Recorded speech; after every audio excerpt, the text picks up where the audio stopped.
Hello बच्चों, मैं स्मिता बिजलवान स्वागत करती हूँ आपका आईसीटी वर्चुअल क्लासरूम में। आशा करती हूँ आप सभी स्वस्थ होंगे और अच्छे से अपनी पढ़ाई कर रहे होंगे।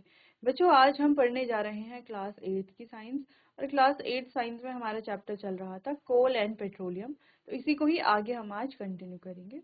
तो आगे इसे कंटिन्यू करने से पहले एक बार रिवाइज कर लेंगे लास्ट लेक्चर में हमने जो भी पढ़ा था। ठीक है, तो लास्ट लेक्चर में हम कोल और पेट्रोलियम के बारे में ही पढ़ रहे थे। कोल और पेट्रोलियम होते क्या है? एक प्रकार के संसाधन होते हैं। कैसे संसाधन होते हैं? ठीक है, देखो, एक प्रकार के संसाधन तो होते हैं। अब संसाधन क्या होते हैं ये हमने पढ़ लिया था। संसाधन दो प्रकार के हमारे पास है, प्राकृतिक और मानव निर्मित। अब मानव निर्मित संसाधन भी प्राकृतिक संसाधनों से ही मिलते हैं और बनते हैं, इसीलिए हम यहाँ पर प्राकृतिक संसाधन के बारे में पढ़ रहे थे। अब प्राकृतिक संसाधन भी दो प्रकार के हैं, अक्षय प्राकृतिक संसाधन और समाप्त होने वाले संसाधन। तो जो अक्षय प्राकृतिक संसाधन है यानी कि ये असीमित मात्रा में होते हैं, कभी समाप्त नहीं होंगे, हम चाहे इनका कितना भी उपयोग कर लें। इसीलिए इसे हमें नहीं पढ़ना है, क्योंकि इसे हमने एक बार देख लिया था। हमें पढ़ना है समाप्त होने वाले संसाधनों के बारे में। ठीक है, तो ऐसे संसाधन जिनका उपयोग यदि हम अधिक करते हैं तो ये समाप्त हो जाएंगे, और ये सीमित मात्रा में भी होते हैं, इसीलिए भी ये समाप्त हो सकते हैं। ठीक है, तो जैसे कोयला है, पेट्रोलियम है, तो ये सभी समाप्त होने वाले संसाधन ही हैं। ठीक है, चलो, फिर हम कोल की स्टोरी हमने पढ़ी थी कि कैसे कोयले का फॉर्मेशन होता है। फिर पेट्रोलियम की स्टोरी भी हमने पढ़ ली थी कि पेट्रोलियम का फॉर्मेशन कैसे होता है, कैसे पेट्रोलियम बनता है। तो एक बार उसे हम रिवाइज भी कर लेंगे। ठीक है, तो एक बार आप देख लो कोल एंड पेट्रोलियम से जो जो हमने पढ़ लिया था।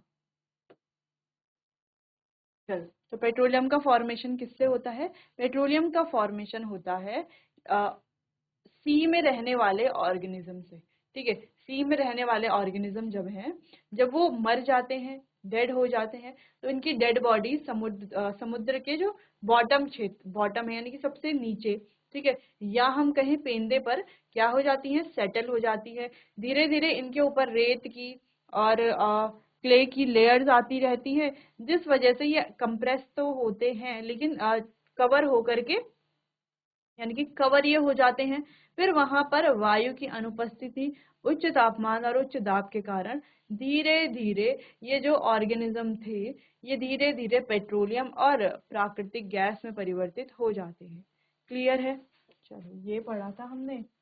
अच्छा, फिर बात की थी कि पेट्रोलियम रिफाइनरी में क्या होता है। पेट्रोलियम की रिफाइनिंग की जाती है। अब पेट्रोलियम के जो अलग अलग कंस्टिट्यूएंट है, कौन से हैं अलग अलग कंस्टिट्यूएंट? जैसे कि पेट्रोलियम गैस है, पेट्रोल है, डीजल है, ल्यूब्रिकेटिंग ऑयल है, पैराफिन वैक्स है। ये जो वेरियस कंस्टिट्यूएंट है, इन्हें क्या किया जाता है? पृथक किया जाता है, यानी कि सेपरेट किया जाता है। कहाँ पर किया जाता है ये? पेट्रोलियम रिफाइनरी, या हम पेट्रोलियम परिष्करणी भी इसे कहते हैं। तो पेट्रोलियम रिफाइनरी में ये किया जाता है। ठीक है, और इस प्रोसेस को कहा जाता है रिफाइनिंग। क्या कहा जाता है? रिफाइनिंग कहा जाता है। इतना क्लियर है? इतना नोट कीजिए आप। चलिए आगे बढ़ते हैं। अगला है पेट्रोलियम और प्राकृतिक गैस से अनेक उपयोगी पदार्थ प्राप्त किए जा सकते हैं। ठीक है, तो बहुत सारे उपयोगी पदार्थ हमें इससे प्राप्त किए जा सकते हैं या इससे हमें मिलते हैं। इन्हें पेट्रो रसायन कहते हैं। इनका उपयोग उपमार्जक रेसे जैसे कि पॉलिस्टर, नायलॉन, एक्रिलिक के बनाए जाते हैं। ठीक है, पॉलीथीन और अन्य मानव निर्मित प्लास्टिक आदि के औद्योगिक निर्माण के लिए किया जाता है। आप देख सकते हो इसका उपयोग किन चीजों के लिए किया जा सकता है। फिर प्राकृतिक गैस से प्राप्त हाइड्रोजन गैस का उपयोग उर्वरकों जैसे यूरिया, ठीक है, फर्टिलाइजर के उत्पादन हेतु किया जाता है। तो यूरिया भी इससे बनाया जाता है, यूरिया का भी प्रोडक्शन यहीं से किया जा सकता है। अपने बहुत अधिक व्यावसायिक महत्व के कारण पेट्रोलियम को काला सोना यानी कि ब्लैक गोल्ड भी कहते हैं। ठीक है, तो पेट्रोलियम को ब्लैक गोल्ड भी कहा जाता है, क्योंकि आप देख सकते हो कि कैसे इससे इतनी सारी चीजें, इतने सारे उपयोगी उत्पाद हमें देखने को मिलते हैं। इतने सारे उपयोगी उत्पाद का प्रोडक्शन किया जाता है, बनाया जाता है। ठीक है, इसीलिए इसे ब्लैक गोल्ड भी कहा जाता है। क्लियर, चलिए नोट करो इतना। चलिए आगे बढ़ते हैं। आगे कुछ पेट्रोलियम के जो अलग अलग कंपोनेंट्स है, कंस्टिट्यूएंट है, उनके बारे में बात करते हैं। सबसे पहले तरलीकृत पेट्रोलियम गैस, जिसको हम एलपीजी भी कहते हैं। ठीक है, क्या कहा जाता है? एलपीजी। तो एलपीजी का उपयोग कहाँ किया जाता है? एलपीजी का उपयोग घरों में, उद्योगों में ईंधन के रूप में किया जाता है। ठीक है, फिर अगला है डीजल और पेट्रोल। और डीजल और पेट्रोल का उपयोग ईंधनों में सॉरी वाहनों में ईंधन के रूप में किया जाता है। जैसे पेट्रोल है, तो पेट्रोल का उपयोग जो है हल्के स्वचालित वाहन को चलाने के लिए, जैसे कार है, मोटरसाइकिल है, स्कूटर है, इनके लिए किया जाता है। और जो डीजल है, इसका उपयोग भारी मोटर वाहन जैसे कि ट्रक, ट्रैक्टर, जनरेटर्स, इनको चलाने के लिए किया जाता है। क्लियर है इतना? चलो, पेट्रोल का उपयोग तो यहाँ पर लिखा है का उपयोग वाहनों के ईंधन के रूप में किया जाता है। डीजल को आमतौर पर भारी मोटर वाहनों के लिए प्राथमिकता दी जाती है। ठीक है, जबकि पेट्रोल का उपयोग ड्राई क्लीनिंग, शुष्क धुलाई जिसे हम कहते हैं, उसके लिए एज अ सॉल्वेंट इसका उपयोग किया जाता है। जबकि डीजल का उपयोग विद्युत जनरेटर चलाने के लिए भी किया जाता है। ठीक है, जो इलेक्ट्रिक जनरेटर्स होते हैं उनको चलाने के लिए भी डीजल का उपयोग किया जाता है। ठीक है, आगे कैरोसिन का उपयोग स्टोव और कैरोसिन की अगर हम बात करें, जिसे हम मिट्टी का तेल भी कहते हैं, तो इसका उपयोग स्टोव और जेट विमानों के ईंधन के रूप में किया जाता है। स्टोव जलाने के लिए और जेट विमानों में ईंधन के रूप में भी इसका उपयोग किया जाता है। ठीक है, आगे स्नेहन तेल, जिसको हम ल्यूब्रिकेटिंग ऑयल बोलते हैं, मशीनों की टूट फूट और क्षरण को कम करता है। ठीक है, पैराफिन मोम की बात करें अगर हम, इसका उपयोग मोमबत्ती, मलहम, स्याही, क्रेयॉन आदि बनाने के लिए किया जाता है। अगला है बिटुमिन। बिटुमिन या डामर का उपयोग मुख्यतः सड़क बनाने के लिए किया जाता है। तो रोड सरफेसिंग या हम कहें सड़क के निर्माण के लिए इसका उपयोग किया जाता है। तो आप यहाँ पर देख पा रहे हो इतने सारे कंपोनेंट्स है, इतने सारे कंस्टिट्यूएंट हैं जो हमें कहाँ से मिल रहे हैं? पेट्रोलियम से मिल रहे हैं। और इनका कितने ज्यादा उपयोगी ये है।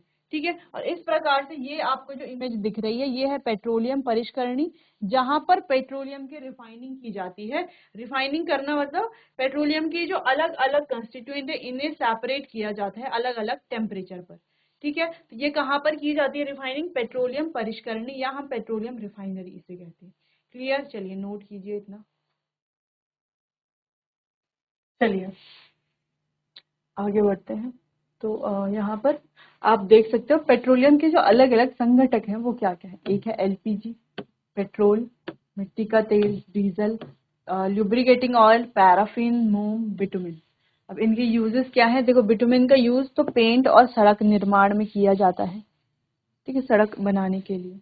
ठीक, अगला पैराफिन मोम का उपयोग मरहम बनाने के लिए, मोमबत्ती के लिए, वैसलीन, या हम क्रेयॉन्स यूज करते हैं स्कूल में, तो क्रेयॉन्स इन सभी को बनाने के लिए पैराफिन मोम या पैराफिन वैक्स का उपयोग किया जाता है।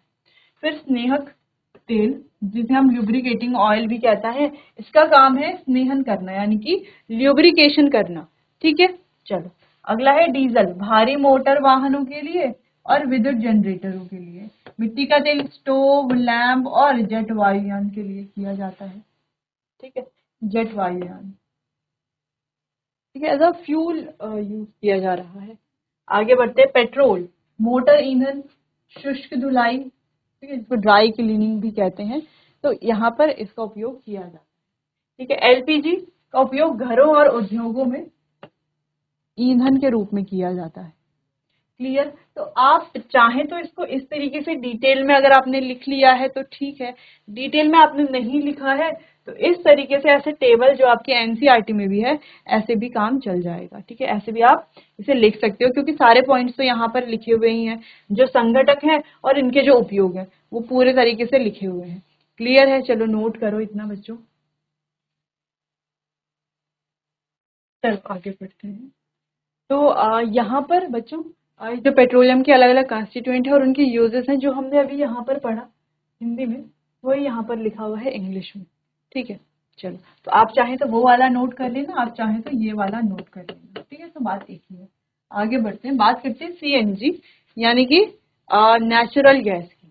ठीक है, प्राकृतिक गैस जिसे हम सीएनजी भी कहते हैं। अब आप कहोगे प्राकृतिक गैस में सी का क्या काम है ना। प्राकृतिक गैस तो ये हो गई नेचुरल गैस, प्राकृतिक गैस। सी का मतलब है कंप्रेस्ड यानी कि संपीड़ित, कंप्रेस्ड नेचुरल गैस। ठीक है, यानी कि नेचुरल गैस को ऐसे ही स्टोर तो करके नहीं रखा जा सकता, उसे क्या किया जाता है, हाई प्रेशर पर, कम टेम्परेचर पर और हाई प्रेशर पर क्या किया जाता है, कंप्रेस किया जाता है, संपीड़ित किया जाता है, फिर इसे अलग अलग सिलेंडर्स में, ठीक है, या कंटेनर्स में स्टोर करके रखा जाता है। क्लियर। चलो, तो प्राकृतिक गैस एक बहुत महत्वपूर्ण जीवाश्म ईंधन है। तो प्राकृतिक गैस भी क्या है, एक जीवाश्म ईंधन है और बहुत ही इंपॉर्टेंट है। ठीक है, क्योंकि इसका परिवहन पाइपों द्वारा सफलतापूर्वक हो जाता है, तो इसको जो है पाइपों से आसानी से ले जाया जा सकता है, लाया जा सकता है। प्राकृतिक गैस को उच्च दाब पर संपीड़ित प्राकृतिक गैस के रूप में भंडारित किया जाता है, जो कि हमने अभी पढ़ा कि जो ये सीएनजी है, इसे क्या किया जाता है, संपीड़ित करके। कैसे संपीड़ित करेंगे, कैसे इसको कंप्रेस करेंगे, प्रेशर हाई करके। ठीक है, हाई प्रेशर पर इसे कंप्रेस किया जाता है, संपीड़ित किया जाता है। जैसे आप देखो यहाँ पर, मान लो ये कोई कंटेनर है, ठीक है, इसमें लगी हुई है एक पिस्टन और इसमें है गैस के पार्टिकल्स। तो आप देख पा रहे हो कि गैस के पार्टिकल्स कैसे हैं, रैंडमली मूव करते हैं। ठीक है, दूसरा कंटिन्यू मूव करते रहते हैं। तीसरा, इनके बीच में काफी ज्यादा स्पेस होता है। आप देख सकते हो इनके बीच में क्या है, काफी ज्यादा स्पेस होता है और इन्हें जहां भी डाला जाएगा ये उस कंटेनर का सारा स्पेस ऑक्यूपाई कर लेते हैं। चलो, मान लो इसको हमने एक इतनी सी बॉटल में डाला तो इसका स्पेस ऑक्यूपाई कर लेंगे, या एक बड़ी बकेट में डाला या बड़े किसी कंटेनर में डाला तो इसका भी पूरा स्पेस क्या कर लेते हैं, ये ऑक्यूपाई कर लेते हैं। तो ये कुछ गैस की प्रॉपर्टीज होती हैं। तो हमें क्या करना है, यहाँ पर प्रेशर को करना है इंक्रीज, बहुत ज्यादा बढ़ाना है प्रेशर को, और फिर इस पिस्टन को प्रेशर के साथ क्या करना है, पुश करना है नीचे की तरफ। ठीक है, तो जब हम इसे नीचे की तरफ पुश करेंगे इस तरीके से, पिस्टन जब यहाँ पर पहुंच जाएगी तो ये गैस भी क्या हो जाएगी, कंप्रेस हो जाएगी और इस तरीके से कंप्रेस फॉर्म में आकर के क्या करते हैं, हम इसे स्टोर करते हैं। ऐसे एलपीजी भी होती है, जो पेट्रोलियम गैस है, उसे भी इस तरीके से कंप्रेस किया जाता है और फिर वो लिक्विफाई हो जाती है। ठीक है, फिर इसे सिलेंडर्स में स्टोर करके रखा जाता है। क्लियर है। चलो, सीएनजी का उपयोग ऊर्जा उत्पादन हेतु किया जाता है। तो इसका उपयोग ऊर्जा उत्पादन हेतु किया जाता है। अब इसका उपयोग परिवहन वाहनों में ईंधन के रूप में किया जा रहा है, क्योंकि यह कम प्रदूषणकारी है, यह एक स्वच्छ ईंधन है। तो अगर हम बात करें, अब जो है सीएनजी को वाहनों में, व्हीकल्स में भी इसका उपयोग किया जाता है। क्यों? क्योंकि ये क्या है, पॉल्यूशन नहीं फैलाती है, कम पॉल्यूशन वाली ये होती है गैस, इसीलिए इसका उपयोग अब जो है एज अ फ्यूल व्हीकल्स में भी इसका उपयोग किया जाता है। ठीक है, अगला, सीएनजी का अधिक लाभ यह है कि इसे घरों और कारखानों में सीधा जलाया जा सकता है, जहां इसकी आपूर्ति पाइपों के माध्यम से की जा सकती है। तो इसको कहीं भी ट्रांसपोर्ट करना, कहीं ले जाना, कहीं से लेकर के आना, वो काफी इजी है, इसीलिए हम सीएनजी का उपयोग करते हैं। ठीक है, चलो नोट कर लो इतना। चलिए, प्राकृतिक गैस। प्राकृतिक गैस अच्छा, इसकी कुछ प्रॉपर्टीज के बारे में बात करते हैं। तो ये कैसी होती है, रंगहीन यानी कि कलरलेस, गंधहीन यानी कि ऑर्डरलेस, और जीवाश्म ईंधन है, एक फॉसिल फ्यूल है। फॉसिल फ्यूल क्यों है, क्योंकि ये अवशेषों से बनती है। ठीक है, समुद्र में रहने वाले जो जीव हैं उनके अवशेषों से बनती है, इसीलिए फॉसिल फ्यूल है, जिसे पाइपों के माध्यम से एक स्थान से दूसरे स्थान तक पहुंचाया जाता है। यानी कि हम कह सकते हैं ये क्या है, इजी टू ट्रांसपोर्ट,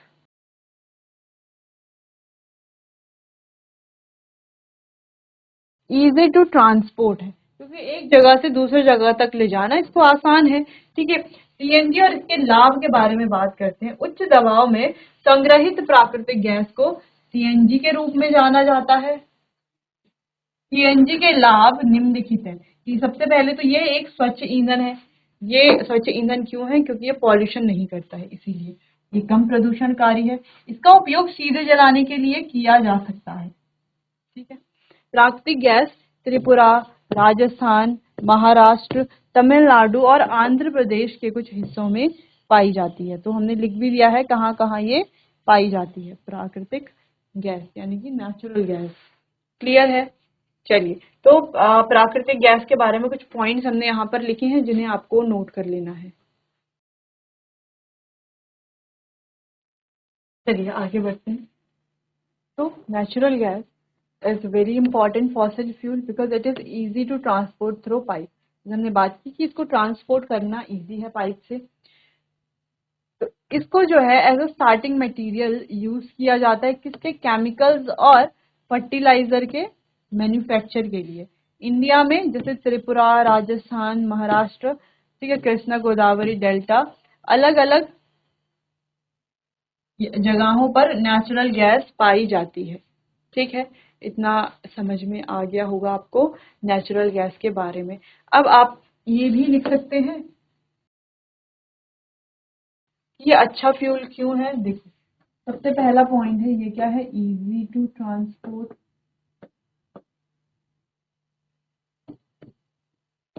दूसरा, नो पॉल्यूशन।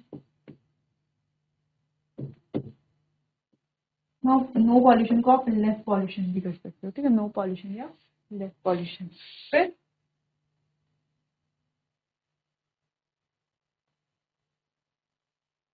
नॉट सो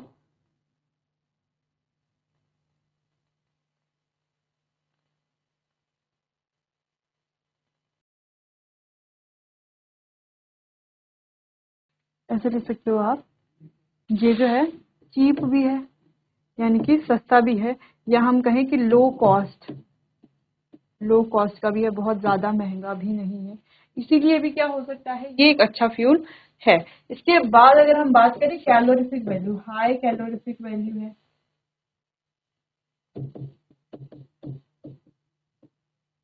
इन कुछ रीजंस की वजह से ये जो नेचुरल गैस है ये एक अच्छा फ्यूल भी है, अच्छा ईंधन भी है। ठीक है, तो अभी हम इसको व्हीकल्स के लिए, वाहन के लिए इसका उपयोग करते हैं, वाहनों में करते हैं। ठीक है, चलिए, तो देखो वाहनों में हम पेट्रोल और डीजल भी तो यूज करते हैं, है ना। सीएनजी को क्यों यूज करना है, तो देखो ये रीजन है जिनकी वजह से सीएनजी को यूज करना है। और पेट्रोल और डीजल से क्या होता है, पॉल्यूशन होता है। ठीक है, ये हवा में जो है गैसेस को छोड़ते हैं, जैसे SO2, NO2, है ना, सल्फर डाइऑक्साइड, नाइट्रोजन डाइऑक्साइड, जिससे ये गैसेस एटमॉस्फेयर में जाके एसिड रेन कॉज करती हैं।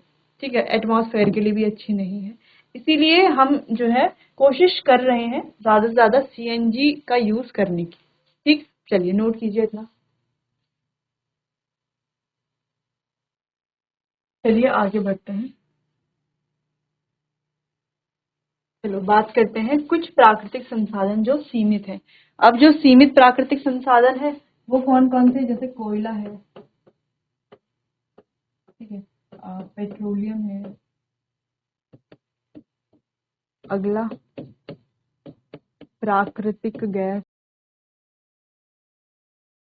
ये सभी सीमित हैं और इन्हें क्या कहा जाता है, इन्हें कहा जाता है जीवाश्म ईंधन।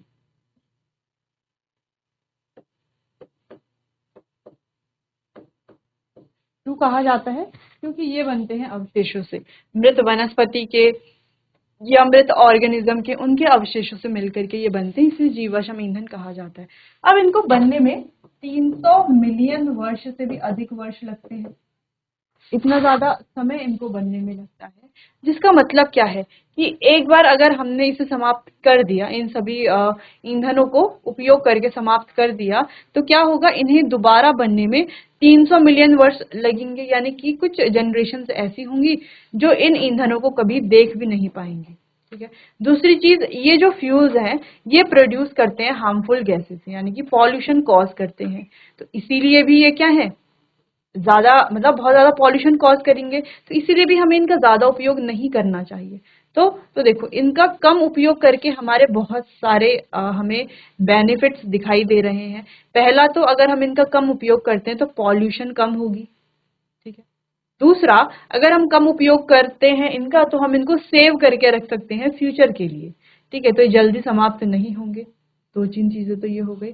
ठीक है, तो इससे क्या होगा, अगर कम पॉल्यूशन होगा तो एनवायरनमेंट ज्यादा सेफ रहेगा। ठीक है, इनको अगर हम कम यूज करेंगे तो पॉल्यूशन कम होगा। दूसरा, सेव करके रखेंगे तो फ्यूचर जनरेशन्स को भी ये देखने को मिलेंगे। ठीक है, तो हमें क्या करना है, इन्हें तभी उपयोग करना है जब हमें इनकी नितांत आवश्यकता हो या बहुत ज्यादा आवश्यकता हो, तभी इनका उपयोग करना चाहिए। वैसे हमें ऐसे फ्यूल का उपयोग करना चाहिए जो क्या है, पॉल्यूशन कॉज नहीं करते हो। ठीक है, और जिन्हें बनने में बहुत ज्यादा अधिक समय ना लगता हो। क्लियर है इतना? तो इतना समझ में आया आपको? चलिए एक बार इसे देख लीजिए। तो चलिए बच्चों, इसके बारे में हम इसको थोड़ा डिटेल में डिस्कस करेंगे अपने आने वाले अगले सेशन में। तब तक के लिए आप पढ़ते रहिए। अगर कहीं पर कोई कंफ्यूजन होती है या समझ में नहीं आता है तो आप मुझसे पूछ सकते हैं। तो चलिए बच्चों, आज के लिए बस इतना ही। मिलते हैं अपने आने वाले अगले सेशन में। तब तक के लिए आपका बहुत बहुत धन्यवाद।